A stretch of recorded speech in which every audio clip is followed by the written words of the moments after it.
Up to 90% of people with type 2 diabetes carry excess belly fat, and this is the silent culprit that secretly destroys their bodies. Welcome back to the Dr. FICO channel, where we share practical, easy-to-understand knowledge that is essential for preventing illness and keeping your body light and healthy. Up to 90% of people with type 2 diabetes carry excess belly fat, and it is the silent culprit that secretly destroys their bodies. If diabetes is the fuse, then belly fat is the dynamite, packed inside, just waiting for the day to explode into complications. Belly fat versus visceral fat, what's the difference? When we talk about belly fat, many people immediately think of the soft layer of fat right under the skin that you can see and feel. But in reality, the most dangerous part is not that subcutaneous fat, but the visceral fat, the deep, hidden fat that surrounds your liver, pancreas, intestines, and kidneys. While subcutaneous fat is just a cosmetic issue, visceral fat is a toxic endocrine organ. It doesn't just sit there. It constantly secretes inflammatory substances like TNF-alpha, IL-6, and other cytokines. These substances travel through the blood, attacking the entire body and making insulin ineffective. The scary thing is that you can't see visceral fat with your eyes. Some people are thin with a normal weight, but an ultrasound reveals a fatty liver or a pancreas wrapped in fat. This is what we call skinny fat. The vicious cycle. Metabolic syndrome is considered the deadly trio of health, and visceral fat is its control center. When too much fat accumulates around the liver, pancreas, and intestines, the body gradually enters a state of complete dysfunction. Blood sugar rises, leading to type 2 diabetes. Blood pressure climbs, forcing the heart and blood vessels to strain, and bad cholesterol like LDL and triglycerides become excessive while good cholesterol, HDL, decreases. These three factors, when they exist together, form a dangerous triangle that increases the risk of cardiovascular disease by 3 to 5 times. According to the American Heart Association, up to a quarter of the world's population has metabolic syndrome, and most of them share one characteristic: excess visceral fat around the abdomen. Normally, when you eat rice or drink a sugary beverage, sugar from the food enters the bloodstream. The pancreas immediately releases insulin, the key that opens the door to your cells, allowing sugar to enter and be used for energy. But when a lot of visceral fat accumulates, the inflammatory substances it releases cause the cell locks to rust, and insulin can no longer open the door. The result: sugar gets trapped in the blood, and blood sugar levels rise. The pancreas has to work harder and release even more insulin. But over time, the pancreas becomes exhausted and produces less and less insulin. This is the path to type 2 diabetes. The liver and pancreas under attack. The liver is the body's energy factory. Normally, when blood sugar is high, the liver stores the sugar. When blood sugar is low, the liver releases sugar to maintain balance. But when the liver is surrounded by visceral fat, this function becomes disorganized. The liver starts to release too much sugar into the bloodstream, especially in the early morning, a phenomenon doctors call the dawn phenomenon.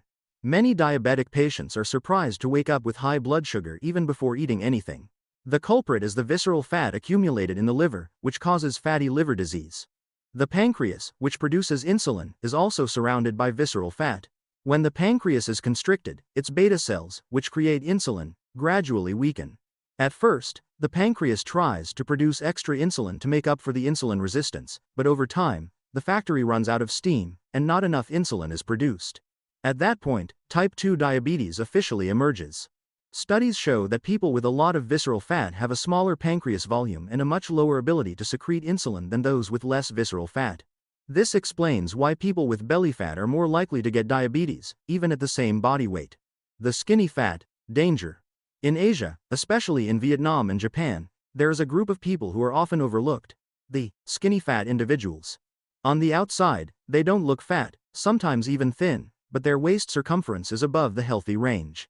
Research in Japan shows that over 30% of people with a normal BMI but a large waist already have insulin resistance, meaning their bodies have entered the prediabetes stage. In Vietnam, surveys in Hanoi and Ho Chi Minh City show that many office workers are thin but have potbellies from sitting for long hours, not exercising, and regularly drinking beer and sugary beverages. Their lab results show fatty liver, high liver enzymes, and elevated blood sugar. This group is particularly dangerous because they are overconfident, thinking, "I'm thin, so I must be fine." Mr. Nam, 45, an office worker, is 1.7 meters, about 5'7", tall and weighs 62 kilograms, 136 pounds, which is a normal weight. But his waist circumference is 94 centimeters, 37 inches. He sits for 8 to 10 hours a day, rarely exercises, and drinks 1 to 2 cans of beer every night to relieve stress. During a routine checkup, he was shocked to find out he had prediabetes, stage 1 fatty liver, and high levels of bad cholesterol. The doctor explained, "You're not fat, but your belly is full of visceral fat. If you don't make a change, in 3 to 5 years, you'll have full-blown diabetes." From then on, Mr. Nam started walking for 30 minutes every morning, gave up beer, swapped white rice for brown rice, and ate more green vegetables. After 1 year, his waist circumference decreased by 8 centimeters, 3 inches. His fatty liver was gone, and his blood sugar returned to normal. He admitted, "Before, I thought only fat people were at risk. Now I understand that belly fat is even scarier." How to defeat belly fat? To escape the trap of belly fat and prevent diabetes, the most important thing is not extreme weight loss but smart, sustainable changes in your daily life. First, start seeing your waist circumference as a key health indicator, just as important as your weight or blood sugar. Measuring your waist every week is like looking in a mirror to see how your body is changing. Just a 5 centimeters, 2-inch, reduction in waist size can lower your diabetes risk by up to 30%. At the dinner table, get into the habit of eating vegetables before your rice to slow down sugar absorption. Use a smaller plate to automatically reduce your portion size. Add natural spices like ginger, turmeric, and garlic to fight inflammation, and avoid the flavor traps of dishes with a lot of oil, salt, and hidden sugar. At your desk, don't let a sedentary lifestyle kill your health. Every 45 to 60 minutes, get up and walk around for a few minutes. Make it a habit to sit up straight and pull in your stomach, or take walking meetings. These seemingly small actions will help flatten your belly and melt away visceral fat. Sleep is also a powerful tool. Staying up past 11 p.m.